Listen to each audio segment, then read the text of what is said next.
Paulus bakun syake Kristan ha Ephesus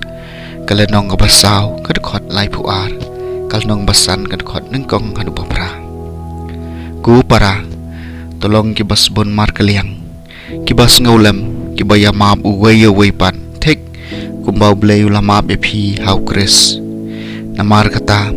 tolong kinong pertubut yau blei kum kikun ba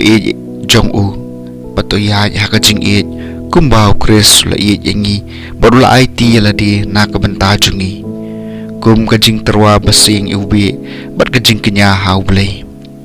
Henrya kajing auria bat baro kajing bomkhoj ne kajing ko abrai omdei wat banyalap kerteng happening jongpi kumba kadai banlong happening kiru khoj omdei bandon kajing klam akor ne kajing kran bi ne kajing biria thala kini kim ya dai dur bat phi ban ai kandon kajing aingu to tip shaya kani ba omdon uriu auria ne uriu jaklia ne uta ubakwa abrai kabamud unong mani bli thau ubanyo patengi ai hakahima jong Kris bat jong uble wat sha yano ban syukore phi deki kitien thala namar kadai nakadaw jong kini ba kajing bitaru play kahiar halor kikun kajing tam sneng namar kata wat yaka batki namar radon kapur haba pilalong kajing dum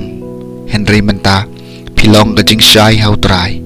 ti nyuma to im kum kikun kajing syai kakatien jong utrai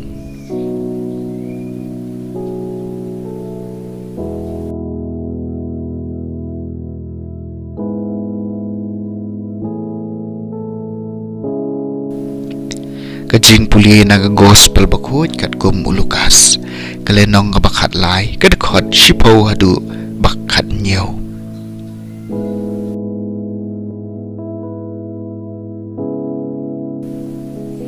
ha kata kapor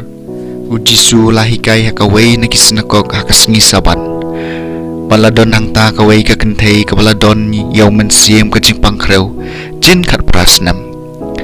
kalakador ring kedung bat kamla yeng bej satia dia bau jisu le iyaka ulak hot yaka patula ong hata kong lapalai yapi na kajing pangkreu jongpi ulabu yelaki kiti halor jongka pachi sendon lapan yeng bej yaka bat kalayero yublei Henry urang ba snekong bobitar namar ujisu lapan ko yakasaban ulaong haupai ba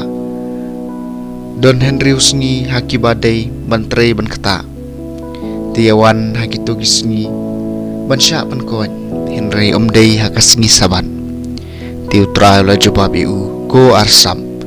hatu wei buwei napi hakasngi saban pelat yalau masi ne yalau kada nakasem maniam yalam di yau tia kani kakentaipan kakun kaksiu Abraham ya kabalate do soitan jin khat prasnem hatu omdei ban pelat yaka nakani kajingkum hakasngi saban habul ong ikani baro kinungsyun jung u kilasya penleran bad upai bapat ulas ngau kumen nakabanta baro kikam pelah ba ulale ka gospel jung utrai